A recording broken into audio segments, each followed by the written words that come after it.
بسم اللہ الرحمن الرحیم۔ السلام علیکم ناظرین، ریڈ زون سے میں ہوں علی رضا الوی اور میرے ساتھ موجود ہیں جناب مظہر برلاس۔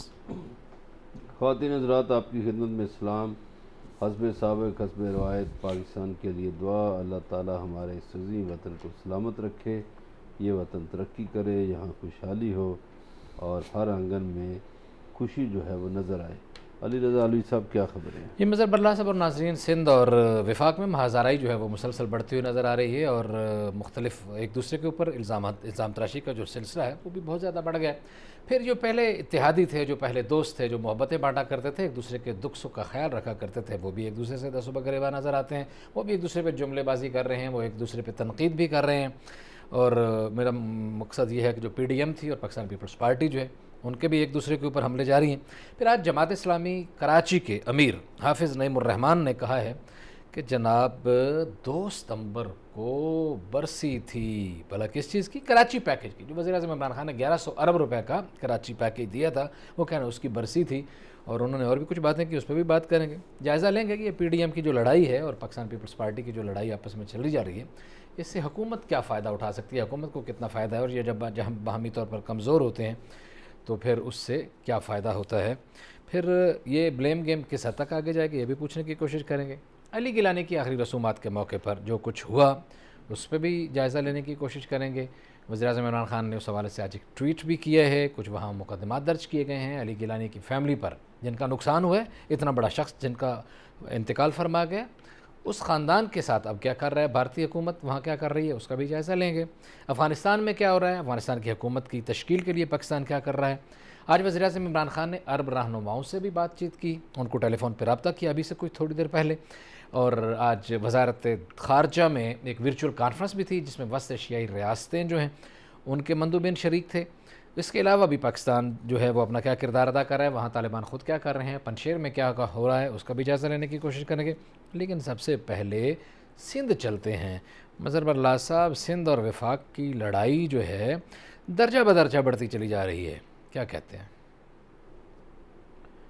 اچھا، اس میں دونوں کا موقف سنیں تو ہر کوئی کہتا میں ٹھیک ہوں۔ جی، سندھ کا موقف یہ ہے کہ جی وفاق نے فنڈز دینے تھے، نہیں دیے، اور کراچی پیکج کے حوالے سے سندھ گورنمنٹ بات کرتی ہے، مگر وفاقی حکومت کا کہنا ہے کہ یہ سارے فنڈز تو ہم سندھ گورنمنٹ کو دیتے ہیں اور ان کا جو حصہ بنتا ہے اس سے زیادہ دیتے ہیں، مگر چونکہ فنڈز کا خرچ کرنا صوبائی حکومت کا دائرہ اختیار ہے تو صوبائی حکومت خرچ نہیں کر پا رہی بلکہ ادھر ادھر کر دیتی ہے۔ صحیح ہے، یہ کہہ رہے ہیں فنڈ دیتے ہیں وہ خرچ نہیں کر رہے، وہ کہتے ہیں ہمیں فنڈ پوری طرح مل نہیں رہے۔ آج بلاول بھٹو زرداری نے آج کوئی دھواں دھار تقریر کی تھی، میرا خیال ہے ایک کلپ آپ کو سناتے ہیں، ڈی جی خان میں ہاں، تو آپ ذرا اس پہ تبصرہ کرنے میں آپ کو مزید آسانی رہے گی اور ناظرین بھی سمجھیں گے کہ بات کیا ہے۔ جی، بلاول بھٹو زرداری۔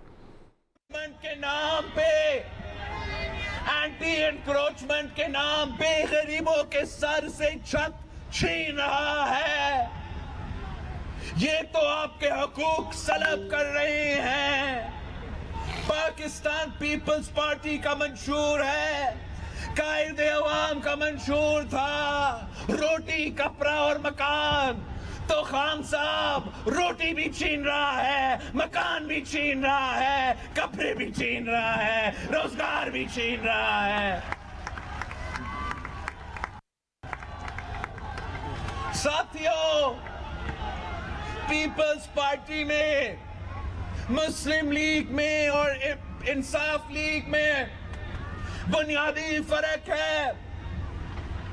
وہ دونوں جماعت سمجھتے ہیں کہ اگر آپ امیروں کو زیادہ امیر بنائیں گے تو پاکستان کی معیشت ترقی کرے گا، مگر آپ نے میاں صاحب کے دور میں دیکھا۔ جی برلاس صاحب، میں بات کا آخری سرا پکڑوں گا۔ پاکستان تحریک انصاف اور مسلم لیگ نون ان کے خیال میں ایک ہی پیج پہ ہیں اس حوالے سے کہ دونوں یہ سمجھتے ہیں کہ امیروں کو مزید امیر کر دو، ملک ترقی کر جائے گا، جبکہ پاکستان پیپلز پارٹی یہ سمجھتی ہے کہ غریبوں کو اگر آپ پاورفل کریں گے، غریبوں کو آپ ان کی زندگی آسان بنائیں گے تو ملک ترقی کرے گا. یہ تو ان کا خیال ہے. جی انہوں نے جو کہا بالکل انہوں نے جو کہا، پہلے وہ سندھ میں بھی تقریریں کرتے رہے، اب انہوں نے جنوبی پنجاب کا رخ کیا ہے. اگر پیپلز پارٹی اپنے مشن پہ گامزن رہتی تو پیپلز پارٹی اس ملک کی بڑی پارٹی ہوتی اس وقت. بے شک بے شک. بھٹو صاحب نے پیپلز پارٹی غریبوں کے لیے، مزدوروں کے لیے، کسانوں کے لیے بنائی تھی، اور صرف بنائی نہیں تھی، غریبوں میں سے ایم این ایز بنائے تھے، غریبوں میں سے سینیٹر بنائے تھے، غریبوں میں سے ایم پی ایز بنائے تھے. بھٹو صاحب نے سیاست کو پیسے کا کھیل نہیں رہنے دیا تھا، درست. یا امیر کا کھیل نہیں رہنے دیا تھا.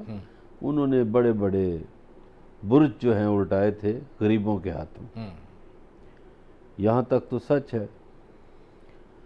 مگر اس کے بعد جو پیپلز پارٹی کی بعد والی قیادتیں آئیں، خود بھٹو صاحب کے اپنے دور میں 5-4 سالوں کے بعد ہی بھٹو صاحب کو جاگیرداروں نے گھیر لیا، اور بھٹو صاحب کی جیب میں کھوٹے سکے ہی تھے. پھر اس میں بھی آپ دیکھیں کہ جب بھٹو صاحب کو گرفتار کیا گیا تو پیپلز پارٹی کے میں جو ان کی ایگزیکٹو باڈی تھی، مجلس عاملہ جو تھی، جی ہاں، اس کے زیادہ تر اراکین چھوڑ گئے تھے. جی ہاں، بہت 1-2 بندے رہ گئے تھے، زیادہ چھوڑ گئے تھے ان کو. صحیح ہے، ایسے ہی ہے. تو گزارش یہ ہے کہ اس کے بعد اب قوم ایک حساب کرتی ہے کہ 50 سال سے 52 سال سے پیپلز پارٹی ایک نعرہ لگاتی ہے، روٹی کپڑا مکان. جی. اس کی حکومتیں آتی ہیں، 3-4 دفعہ ان کی حکومتیں آئیں، مگر وہ لوگوں سے یہ وعدہ پورا نہیں کر سکے. ایسے خاص طور پر بعد والی 3 حکومتیں. اگین بھٹو صاحب کی حکومت جو تھی، اس نے تو کچھ غریبوں کے لیے کالونیاں بنائیں، شہروں میں مزدوروں کے لیے کالونیاں بنائیں. چونکہ بھٹو صاحب کو پھانسی پہ لٹکانے والا جو آدمی تھا تارا مسیح، یہ بہت عرصے کے بعد ملک کے 2 معروف صحافی تارا مسیح کا انٹرویو کرنے گئے گلبرگ 3 لاہور میں. ادھر چھوٹی موٹی یہ کالونیاں بنی ہوئی تھی. تو وہ کہنے لگے کہ ہم بڑے ہنسے کہ اس نے جو ٹائم ہمارے ساتھ طے ہوا ادھر بیٹھ کے، تو ہم نے پوچھا کہ آپ رہتے کدھر ہیں؟ تو کہتا جی میں ادھر بھٹو کالونی میں رہتا ہوں. دیکھیے اس حد تک تو بات ٹھیک ہے. لیکن بعد میں جو پارٹی آئی، اور جو آپ کا سوال ہے، اس میں پیپلز پارٹی بھی امیروں کی پارٹی ہے. پیپلز پارٹی نے بھی چن کے امیر جو ہیں ان کو ٹکٹ دیے، کسی کو کہیں سے سینیٹر بنوایا، کسی کو کہیں سے بنوایا، کسی کو کہیں سے ممبر بنوایا. اور اس وجہ سے پیپلز پارٹی کا ورکر ختم ہوتے ہوتے ہو گیا، ایلیمینیٹ ہو گیا. ٹھیک ہے. اب پیپلز پارٹی کی پنجاب میں پوزیشن یہ ہے کہ کافی عرصہ تو انہیں سینٹرل پنجاب میں صدر ہی نہیں مل رہا تھا. ہم کوئی پیپلز پارٹی کے مخالف نہیں ہیں، ہماری تو محبت ہے پیپلز پارٹی سے. بھٹو صاحب نے ایک بڑا انقلاب لائے عوامی، لیکن پیپلز پارٹی کی قیادت نے یہ ظلم کیا کہ انہوں نے ورکر کو پیچھے کر دیا. مجھے تو اب کوئی فضل حسین راہی، کوئی حنیف رامے، کوئی کوثر نیازی، کوئی نظر کیانی، کوئی جہانگیر بدر نہیں ملتا پیپلز پارٹی. آپ ٹھیک کہہ رہے ہیں مظہر براز صاحب، لیکن کیونکہ میرے دامن وقت میں گنجائش کم ہے، میں اگلے سوال کی طرف جانا چاہوں گا کہ آج انہوں نے دعویٰ کیا ہے، کیونکہ اس میں ہمارے بہت سارے پہلو ہیں کراچی اور اس سارے معاملے میں. آج انہوں نے دعویٰ کیا ہے کہ اگلی حکومت جو ہے وہ جیالے کی ہوگی، وہ پنجاب میں وزیر اعلیٰ کے منصب پر جیالہ بیٹھا ہوا ہوگا، اور وفاق میں تو ہوگا ہی. بلاول بھٹو صاحب پہلے تو وہ جو انہوں نے دعویٰ کیا تھا کہ 31 دسمبر آخری دن ہوگا تحریک انصاف کی حکومت کا، وہ پورا ہو گیا دعویٰ ان کا. تو یہ دعوے کرتے ہیں، ان کو کرنے دیں. اسی طرح کے دعوے وہ میاں شہباز شریف صاحب بھی کرتے ہیں. ابھی حال ہی میں جی بی کے الیکشن میں اور کشمیر کے الیکشن میں بھی انہوں نے کیے. وہ بھی دعوے کرتے تھے نا شہباز شریف صاحب کہ میں سڑکوں پہ گھسیٹوں گا تو فلاں کروں گا. وہ دعوے سیاسی دعوے، ان میں میرا خیال ہے ان کا حقیقت سے کوئی تعلق نہیں. حقیقت کی آنکھ سے اگر دیکھا جائے، علوی صاحب آپ کراچی جاتے آتے رہتے ہیں، آپ کراچی کے لوگوں سے پوچھیں کراچی کیسا شہر تھا، انہوں نے کیسا بنا دیا. ان کی حکومت ہے وہاں، صحیح بات ہے، کئی سالوں سے. اچھا اس کو آئیڈل کر دیتے، ایک ماڈل کے طور پہ اس کو بہتر کر دیتے. ایسے ایک خاتون ہے ادھر، انٹیریئر ڈیزائنر ہیں، ماریہ سعید کے نام سے، وہ کہہ رہی تھی کہ کراچی پیرس تھا. یس بالکل ایسے، اور انہوں نے برباد کیا کراچی. اب کچرا ہے، کباڑ ہے، پانی کی قلت ہے، تباہی ہے، عجیب و غریب. پچھلے 15 سال سے تو یہی بیٹھے ہیں حضور. ایسے ہی ہے، بلکہ انہی کی حکومت ہے پچھلے 40 سال سے. کس کی ہے؟ پیپلز پارٹی کے لوگ. سندھ میں تو ظاہر ہے یہی لوگ ہیں، انہوں نے کچھ نہیں کیا، لیکن اور انہوں نے کراچی برباد کیا ہے. برباد کیا، یہ مانے. ایسے ہی اندرون سندھ بھی تباہی پھیری، کوئی کچھ نہیں کیا. لیکن وزیر اعظم عمران خان بہت زیادہ ٹچی ہیں کراچی کے لیے، اور انہوں نے کراچی کے لیے پیکج دیا. 1100 ارب روپے کا پیکج انہوں نے اناؤنس کیا پچھلے سال 2 ستمبر کو. جماعت اسلامی کے رہنما حافظ نعیم الرحمان کہتے ہیں کہ پہلی برسی گزر گئی ہے. آپ کا کیا ہوا اس میں؟ کچھ پیش رفت ہوئی؟ پیسے شیسے ایلوکیٹ ہوئے؟ کوئی ترقیاتی کام شروع ہو گیا یا نہیں؟ آپ کی معلومات کیا کہتی ہیں؟ مجھے تو نہیں پتا، اگر آپ پہلے بتاتے تو میں کراچی کے جو نمائندے ہیں علی زیدی، ان سے پوچھ لیتا یا گورنر سندھ سے رابطہ کر لیتے.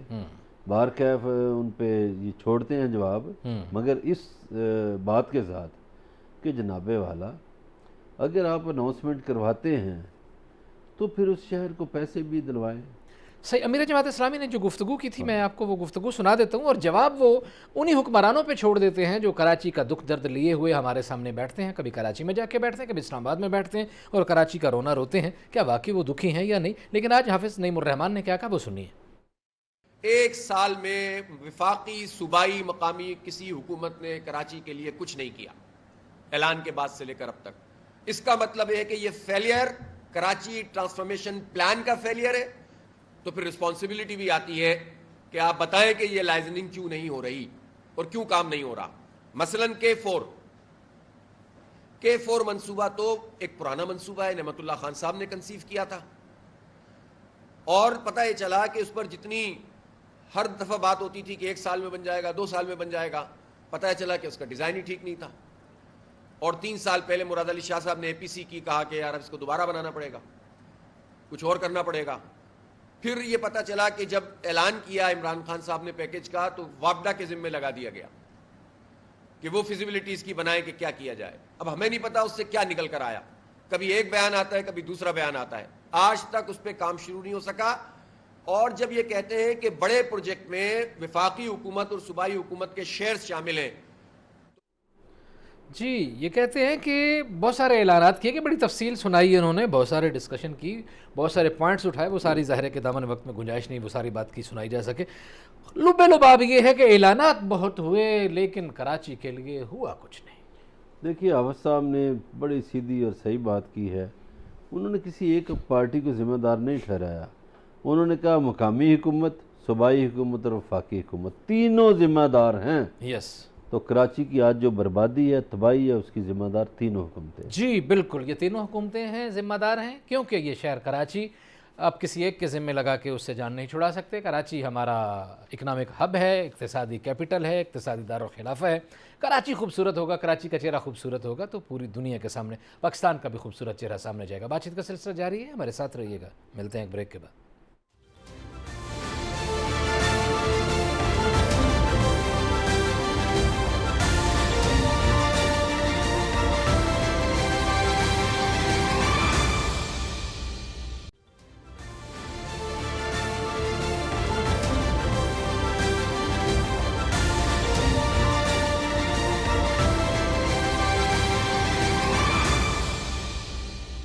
ویلکم بیک ناظرین. بریک پہ جانے سے پہلے سندھ اور وفاق کی لڑائی کی بات کر رہے تھے، دعووں کی بات کر رہے تھے، تصادم کی بات کر رہے تھے، اور بلاول بھٹو زرداری کے دعووں کی بھی بات کر رہے تھے کہ جو ترقیاتی حوالے سے انہوں نے بات کی ہے اور جو انہوں نے کچھ خدشات کا اظہار کیا اور جو انہوں نے امیدوں کا اظہار کیا ہے کہ وہ آئندہ پھر انہی کی حکومت آنے والی ہے اور انہی کے جیالے بیٹھیں گے وزارت عظمیٰ کی نشست پر بھی اور وزارت اعلیٰ پنجاب کی نشست پر بھی. بات جائزہ لینے کی کوشش کر رہے تھے. اگلی خبر کی طرف بڑھنا ہے. کل ہم نے آپ کو پنجاب کی ایک بات بتائی تھی. کل ہم نے آپ کو بتایا تھا کہ پنجاب میں بڑے پیمانے پر کچھ تبدیلیاں ہونے والی ہیں, کچھ انتظامی تبدیلیاں ہو رہی ہیں, کچھ کابینہ میں بھی رد و بدل ہو گئی ہے. تو جو انتظامی تبدیلیوں کے حوالے سے ہم نے آپ کو بات کی تھی, آپ کو بتایا تھا, وہ کل کیا بات کی تھی آپ کو سناتے ہیں, پھر اس پہ تبصرہ کرتے ہیں.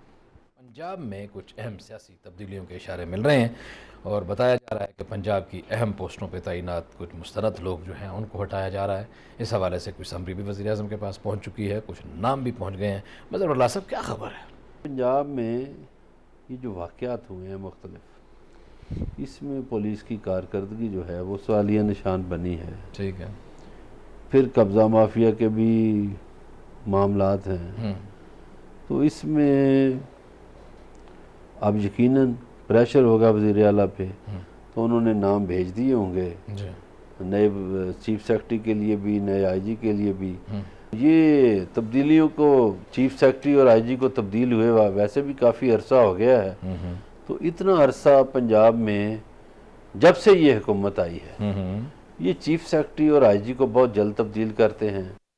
جی تو ناظرین, ہم نے آپ کو 24 گھنٹے پہلے باخبر کرنے کی اپنی جو ذمہ داری ہے وہ پوری ادا کی, اور وہ 24 گھنٹوں کے اندر ہی ہمارے کہے کے مطابق راؤ سردار کو نیا آئی جی پنجاب لگا دیا گیا. جی مظہر اللہ صاحب, یہ تو ہم نے کل کہا تھا. دیکھیے اللہ کرے راؤ صاحب کوئی بہتر پنجاب میں لے آئیں.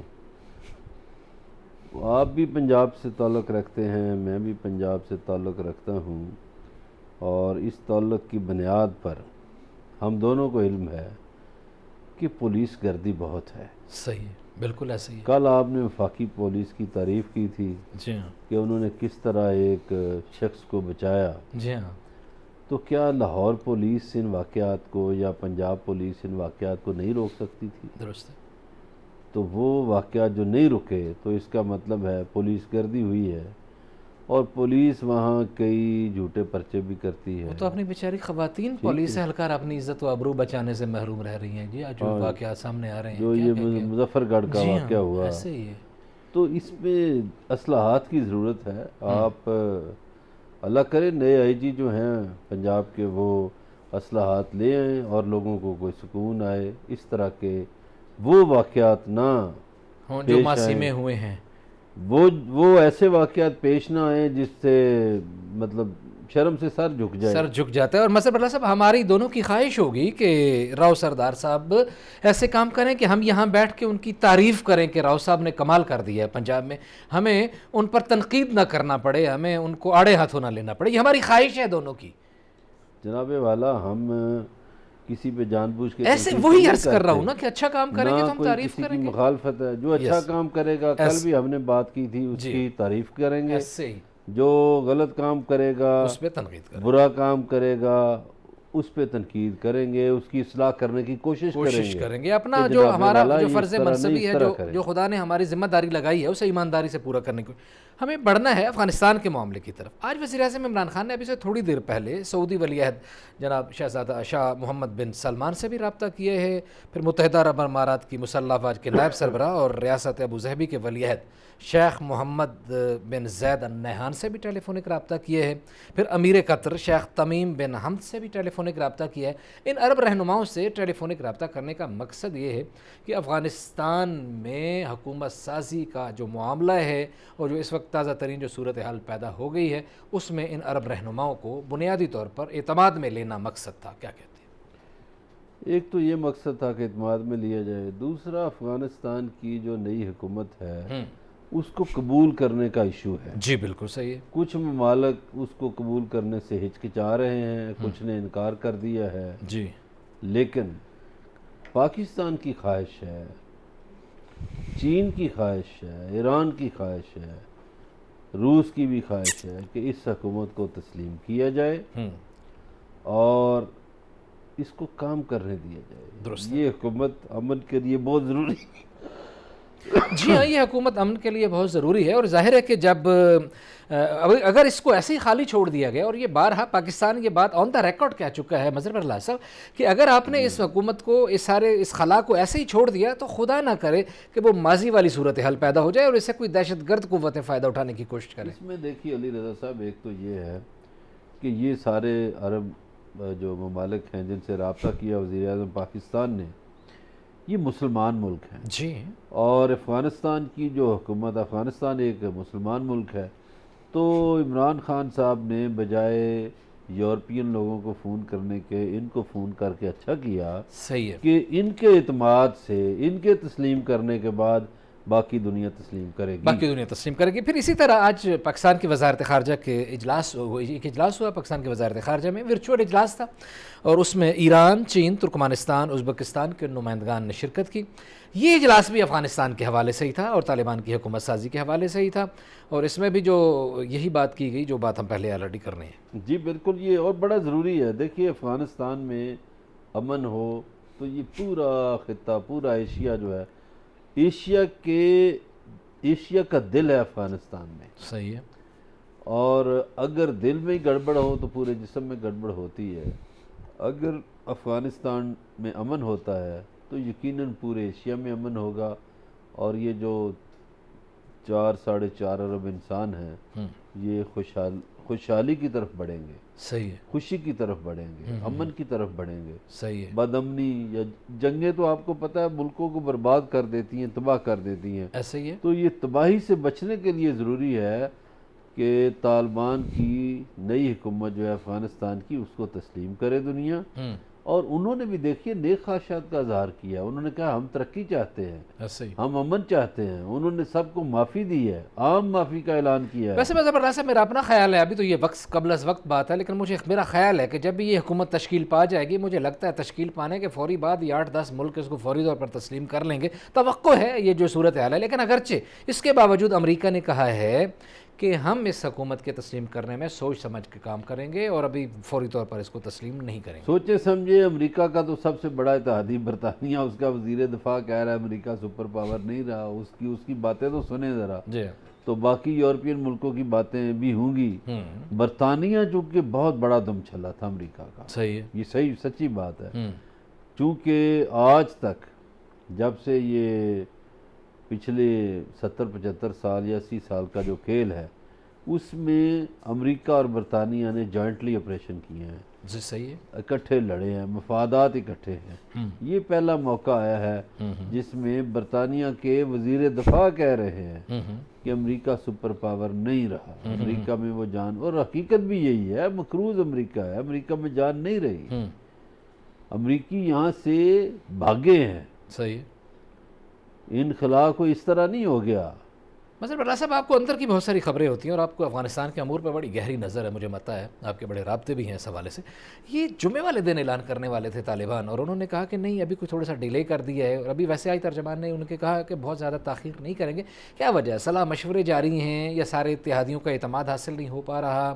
جیسے کہ وہ تمام بین الافغان قسم کی ایک مجموعی حکومت بنانا چاہ رہے ہیں، کوئی لوگ مان نہیں رہے، کوئی شرائط کا مسئلہ ہے، ایشو کیا ہے؟ نہیں، کوئی یہ مسئلے بھی ہیں بیچ میں، کچھ لوگوں کو راضی کر رہے ہیں، ان کا خیال ہے کہ سب لوگ شامل ہوں۔ صحیح۔ دوسرا میرا خیال ہے کہ یہ 11 ستمبر کو کریں گے۔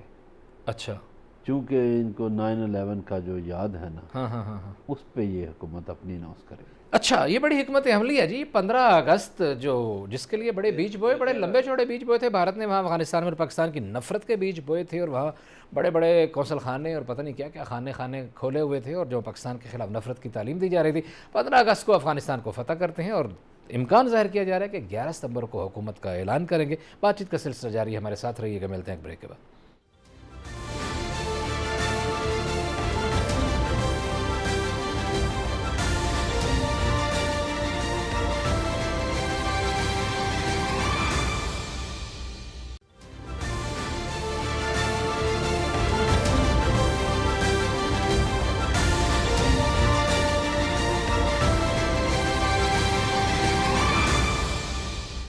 ویلکم بیک ناظرین. بریک پہ جانے سے پہلے افغانستان کی صورتحال کا جائزہ لینے کی کوشش کر رہے تھے. وہاں حکومت سازی میں تاخیر کیوں ہو رہی ہے اور ممکنہ طور پر حکومت کا اعلان نئی حکومت کا کب ہو رہا ہے, اور یہ بھی بتانے کی کوشش کر رہے, یہ بھی بتا رہے تھے کہ تاخیر کی وجوہات کیا ہیں اور پاکستان جو ہے حکومت سازی کے حوالے سے اور لوگوں کو قائل کرنے کے حوالے سے اور باقی تمام معاملات میں اپنا کیا کردار ادا کر رہے ہیں آپ کو بتایا. اگلی خبر کی طرف بڑھنا ہے.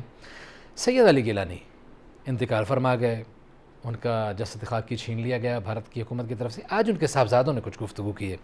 ان کا کہنا یہ ہے کہ آخری غسل نہیں دینے دیا گیا, نماز جنازہ بھی ہم نہیں پڑھ سکے اور نہ ہی ہم انہیں قبرستان میں اپنے ہاتھوں سے اتار سکے. یہ کسی بھی مظہر برلا صاحب کسی بھی خانوادے کی سب سے بڑی خواہش ہوتی ہے, اولاد کی خواہش ہوتی ہے اپنے والد کو, اپنے کسی بزرگ کو اپنے ہاتھوں سے لحد میں اتاریں, اور پھر علی گیلانی جیسا بڑا آدمی. تو یہ کیا افسوسناک صورتحال بھارت کی طرف سے, اور بھارتی کمانڈوز کا خوف کتنا, ان کی میت کا بھی خوف کتنا ان کے سروں پہ سوار تھا.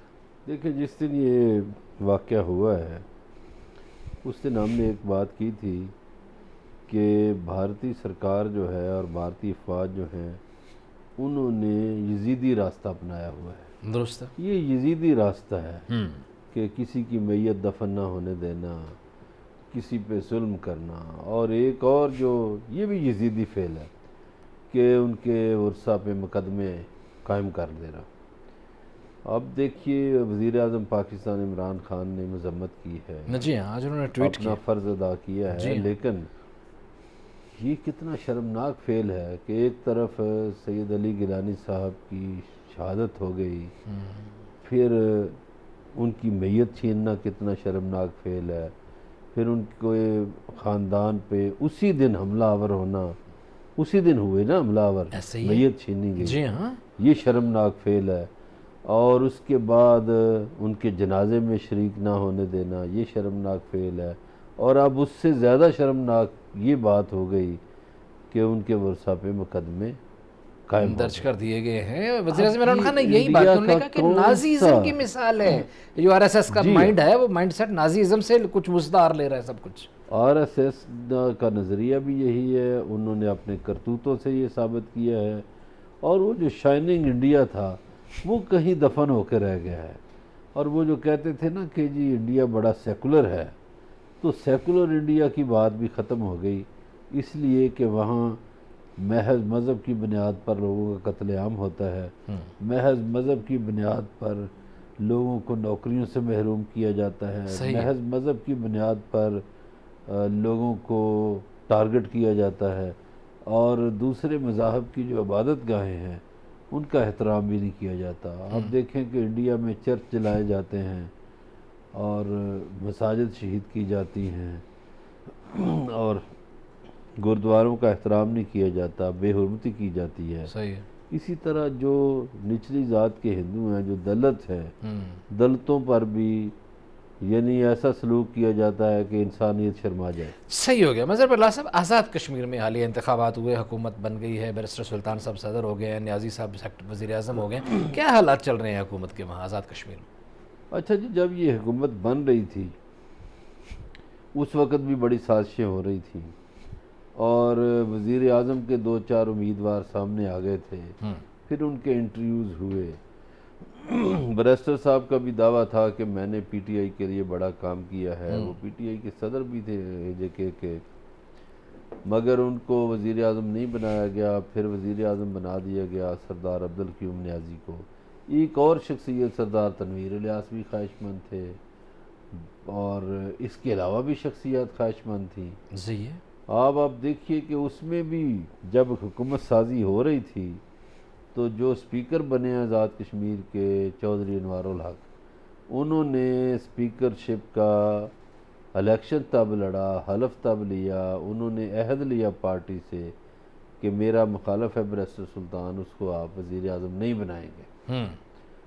تو خیر پارٹی نے تو اپنا عہد پورا کیا. بیرسٹر صاحب پہلے غصے میں تھے, وہ استعفیٰ دینے کی باتیں کر رہے تھے. خیر ان کو کچھ دوستوں نے سمجھایا کہ آپ استعفیٰ نہ دیں, آپ صدر بن جائیں. وہ صدر بن گئے. اب ان کی جو سیٹ خالی ہوگی اس پہ ان کا بیٹا الیکشن لڑ لے گا.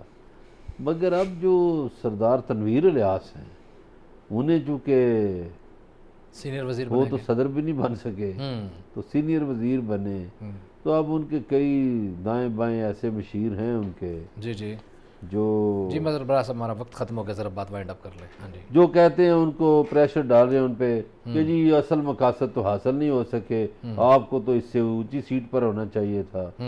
تو اسی طرح وہ اب ان کو ٹارگٹ کر رہے ہیں.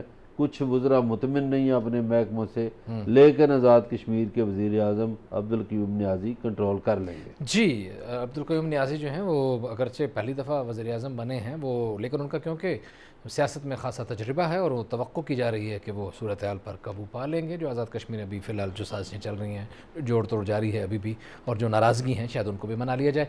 آئندہ آپ سے ملاقات ہوگی اگلے پروگرام میں. اپنا خیال رکھیے گا. اللہ نگہبان.